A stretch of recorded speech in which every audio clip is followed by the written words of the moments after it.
A porta se fecha atrás de mim e o silêncio da casa me abraça. Mas não é um silêncio de paz. É o silêncio que precede a tempestade, o tipo de quietude que se instala num campo de batalha antes do primeiro tiro. Por fora, eu sou a mesma Ana de sempre. Mãe, esposa, dona de uma casa impecável no subúrbio, com um Golden Retriever dormindo no tapete e o cheiro de bolo de laranja ainda pairando no ar. Mas por dentro eu sou um território devastado, um mapa de ruínas onde uma guerra silenciosa acabou de ser declarada. E a inimiga tinha a chave da minha casa e o meu abraço de irmã. O que você acha? Carla. Até o nome dela soava doce, prestativo. Carla era a minha melhor amiga. As aspas, hoje, parecem facas. Ela não era só minha amiga, era uma instituição na nossa família. A tia Carla para os meus filhos, Lucas de 12 e Sofia de 8. A confidente do meu marido, Ricardo. A pessoa que eu ligava antes mesmo de ligar para minha própria mãe. Ela entrou na nossa vida como uma brisa de verão, há uns 5 anos. Eu a conheci num grupo de mães da escola. Eu estava sobrecarregada, Ricardo viajava muito a trabalho, e Carla, divorciada e sem filhos, parecia ter todo o tempo e a energia do mundo. E ela ofereceu essa energia a mim. A nós. Deixa que eu pego as crianças hoje, Ana, você parece exausta.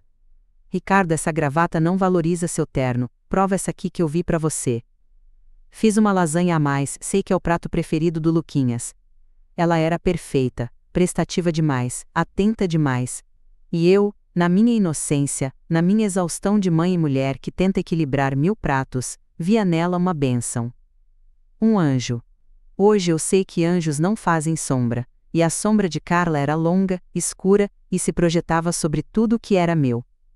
O primeiro fio solto apareceu de forma banal, como sempre acontece. Ricardo tinha esquecido seu tablet do trabalho em casa. Ele era gerente de projetos numa grande construtora, vivia para cima e para baixo, e aquele tablet era a extensão da sua vida. Ele me ligou desesperado do aeroporto. Pediu para eu procurar um arquivo e enviar para o e-mail dele. Simples. Eu liguei o aparelho, a tela se iluminou com uma foto nossa, da família toda, no último Natal. Sorri. Um sorriso que hoje me parece o de uma tola. Enquanto eu procurava o arquivo, uma notificação de calendário piscou no canto da tela. Lembrete, transferência mensal, C. Estranho. C. Cliquei. O lembrete se expandiu, mostrando o histórico. Todo dia 15, há exatos 18 meses, uma transferência de R$3.000 saía da conta de investimentos do Ricardo, para uma conta cujo titular era Carla Medeiros. O ar sumiu dos meus pulmões, R$3.000, todo mês, por 1 ano e meio, R$54.000, o que era aquilo? O empréstimo que ela estava pagando? Não, a descrição era transferência, não, pagamento. E por que na conta de investimentos, a conta que Ricardo dizia ser intocável, o nosso pé de meia para o futuro? Meu primeiro instinto foi ligar para ele, gritar, exigir uma explicação. Mas uma voz fria, uma voz que eu não sabia que existia dentro de mim, me segurou. Era a voz da sobrevivência. Se eu o confrontasse, ele mentiria. Ele inventaria uma história, me chamaria de louca, de ciumenta. E Carla? Carla faria o papel da vítima, da amiga incompreendida. Eu precisava de mais. Eu precisava de tudo. E aqui eu faço a minha primeira pergunta a vocês que estão me ouvindo. O que vocês fariam nessa hora?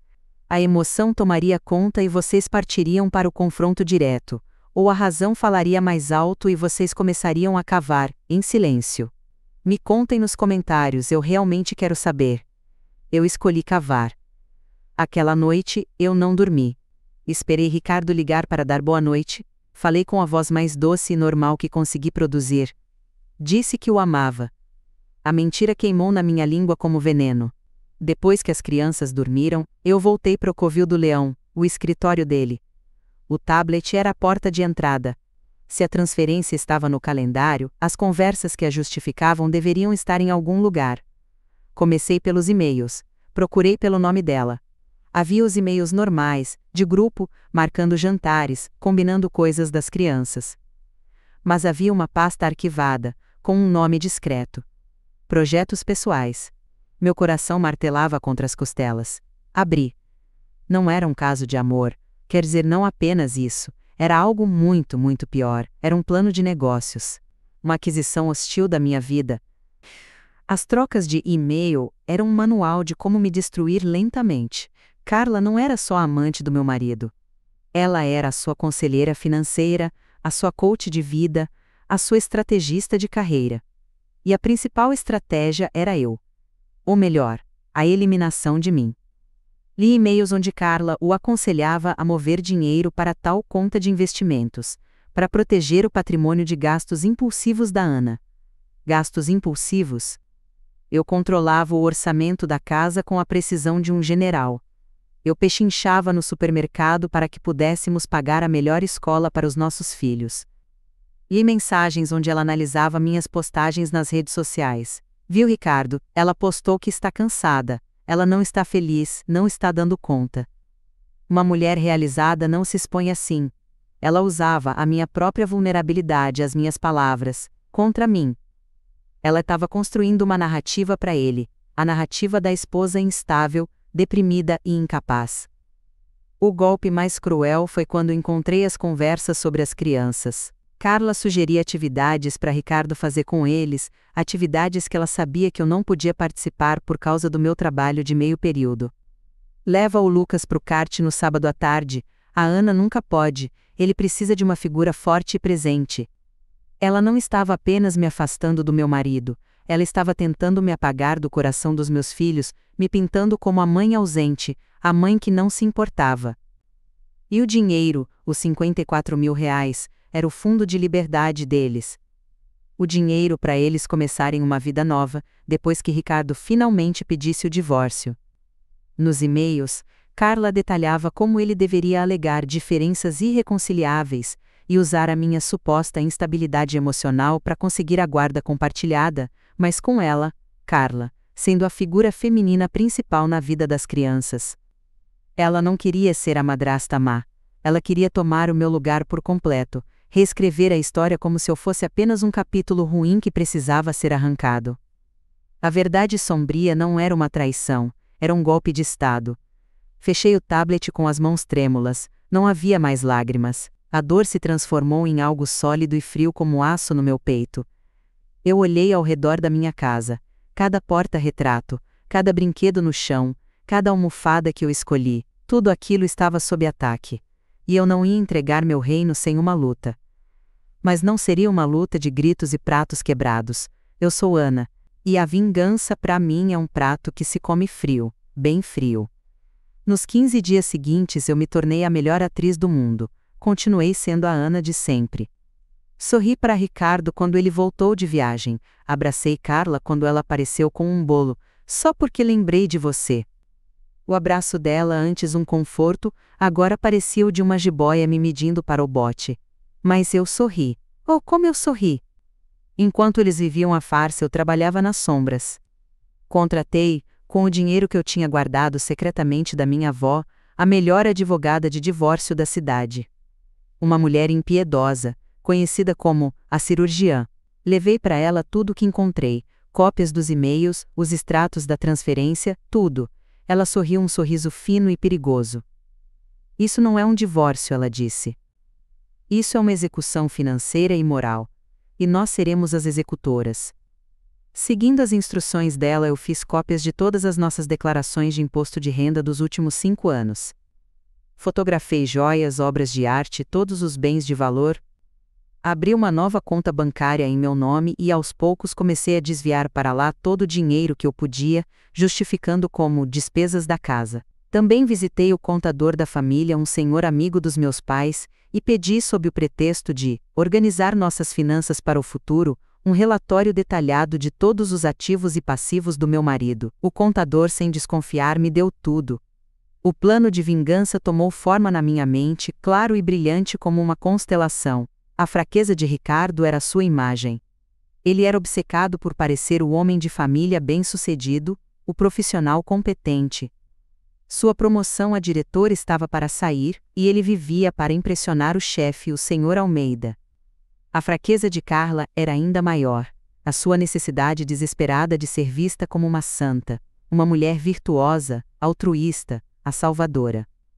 A vingança, portanto, não seria privada, teria que ser um espetáculo, um teatro da verdade. E o palco perfeito seria o nosso tradicional jantar de domingo. Querido, eu disse a Ricardo com minha voz mais adocicada, sua promoção está quase certa. Por que não convidamos o Sr. Almeida e a esposa dele para jantar no domingo? E claro, a Carla tem que vir.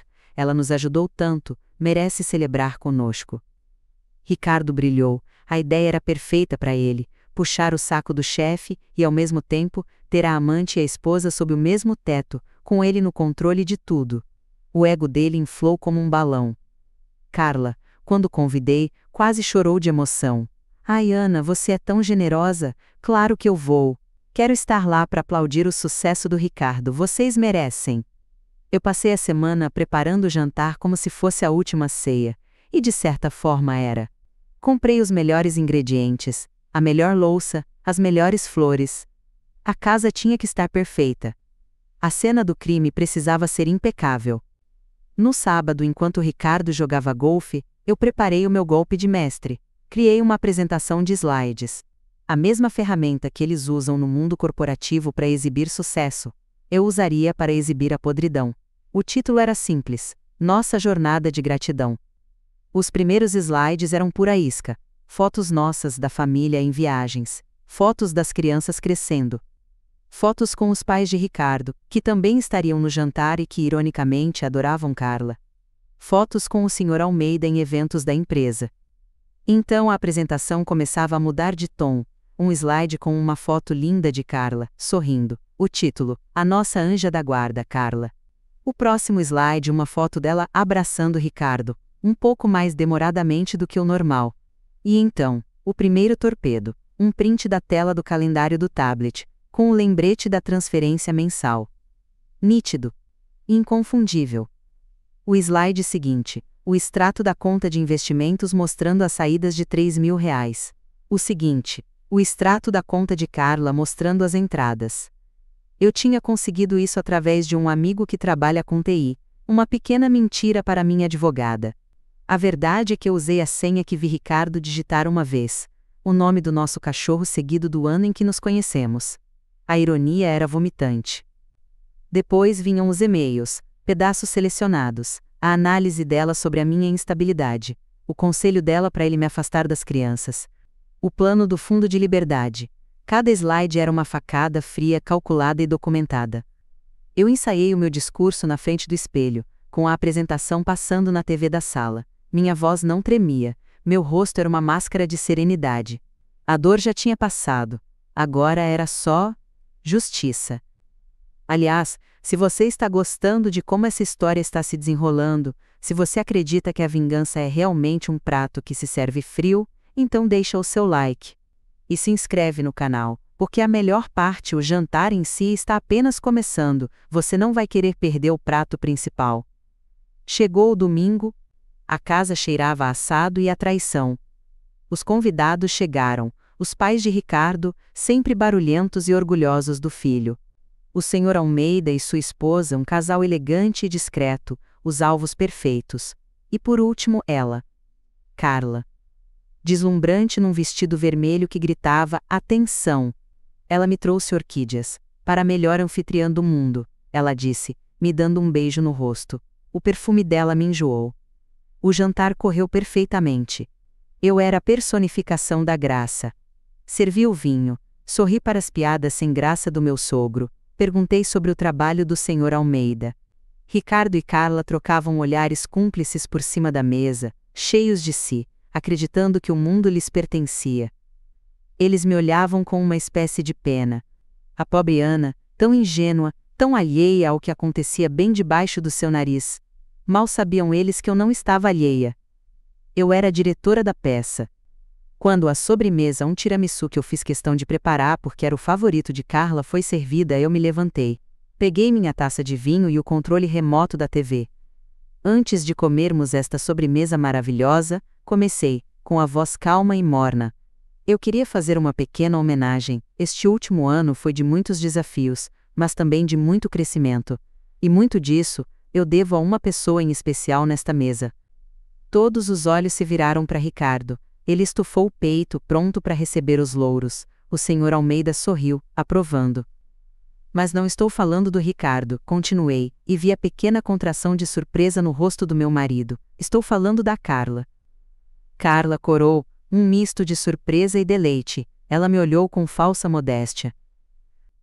Carla, você foi mais que uma amiga, você se tornou parte da nossa família, e para mostrar o quão gratos nós somos, eu preparei uma pequena retrospectiva.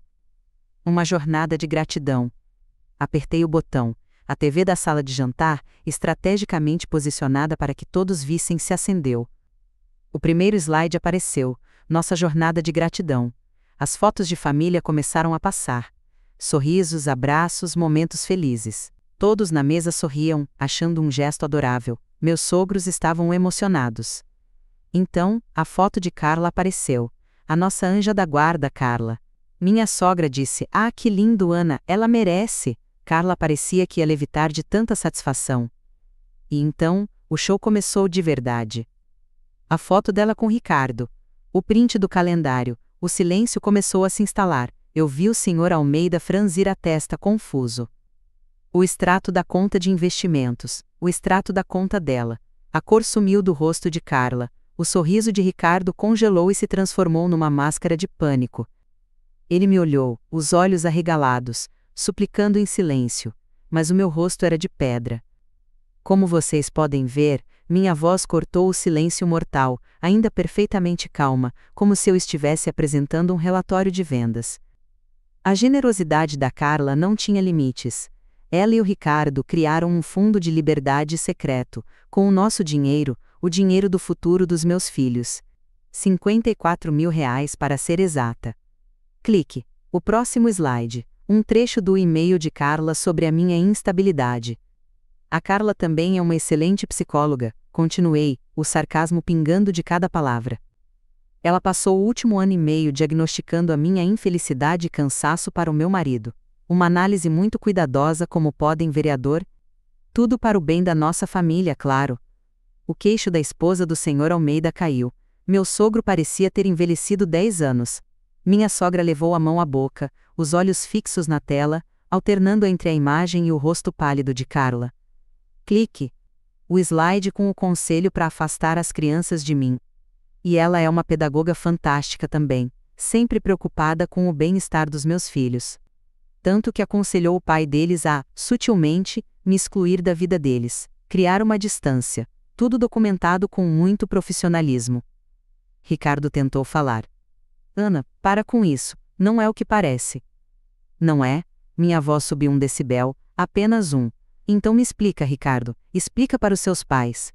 Explica para o seu chefe, o homem cuja confiança você tanto preza. Explica o que são R$ 54 mil na conta da melhor amiga da sua esposa. Explica o plano para me declarar instável e começar uma vida nova com ela, usando meu dinheiro e levando os meus filhos. Carla se levantou de um salto, derrubando a taça de vinho tinto no tapete branco. Isso é mentira! Ela está louca! Ela está inventando tudo! Eu disse, e cliquei pela última vez. O último slide era um áudio. Eu tinha deixado meu celular gravando no bolso do casaco de Carla, quando ela chegou e me abraçou. Era a conversa dela com Ricardo na varanda, 5 minutos antes dos outros convidados chegarem. A voz dela, clara e nítida. Só mais um pouco, meu amor. O Almeida vai te promover, e com o bônus, a gente acelera o plano. Em 6 meses a Ana vai ser só uma lembrança ruim, e nós estaremos na nossa casa, com as crianças. O som da voz dela ecoou na sala silenciosa. Foi a pá de cal. Carla ficou branca como a toalha de mesa. Ela olhou para o Sr. Almeida, que a encarava com um nojo absoluto. Olhou para os meus sogros, que a olhavam como se ela fosse um demônio. E olhou para Ricardo, que estava com a cabeça entre as mãos, destruído. A imagem dele, o pilar de tudo, tinha desmoronado em frente às pessoas mais importantes da sua vida profissional e pessoal. Eu desliguei a TV. A sala ficou em penumbra. O jantar acabou, eu disse com uma simplicidade brutal. Carla, a sua bolsa está no hall. Ricardo, suas malas estão prontas no mesmo lugar. A advogada do Sr. Almeida receberá uma cópia de tudo isso amanhã. Tenho certeza de que a cláusula de moralidade do contrato dele será de grande interesse. Meus advogados entrarão em contato com os seus na segunda-feira. A casa, como vocês sabem, está no meu nome, herança dos meus pais. Agora, por favor, saiam. Ninguém se moveu por um segundo. Foi o Sr. Almeida quem quebrou o feitiço. Ele se levantou, ajeitou o paletó e disse com a voz grave: Ricardo, nem se dê ao trabalho de aparecer no escritório amanhã. Considere-se demitido. Ele e a esposa saíram sem olhar para trás. Meus sogros em silêncio se levantaram e foram embora, sem conseguir me encarar. Sobramos nós três. Ricardo levantou a cabeça, o rosto uma ruína de lágrimas e vergonha. Carla, por sua vez, me lançou um olhar de puro ódio. O ódio de quem foi desmascarado, de quem perdeu o jogo. Ela pegou a bolsa e saiu batendo a porta. Ricardo me olhou uma última vez. Ana, eu... Não há nada a dizer, Ricardo. Acabou. Ele pegou as malas e saiu. A porta se fechou. E pela segunda vez naquele mês, o silêncio tomou conta da casa. Mas desta vez, era diferente. Era um silêncio limpo. Um silêncio de espaço reconquistado. De ar puro. Eu olhei para a mesa bagunçada, para o vinho derramado no tapete como sangue. Não senti alegria. Não senti euforia. Senti uma calma sombria e profunda. A calma de quem atravessou o inferno e saiu do outro lado chamuscada, mas inteira. Eu salvei meus filhos. Eu salvei a minha casa. Eu me salvei. A vingança não foi doce. Foi necessária. Foi a cirurgia para remover um câncer que estava matando a minha família por dentro, e foi servida como prometido no jantar de domingo. E agora eu pergunto a vocês, foi demais, ou foi exatamente o que eles mereciam? Deixem a opinião de vocês aqui embaixo. A história de vocês pode ajudar outra pessoa que esteja passando por um inferno silencioso parecido com o meu.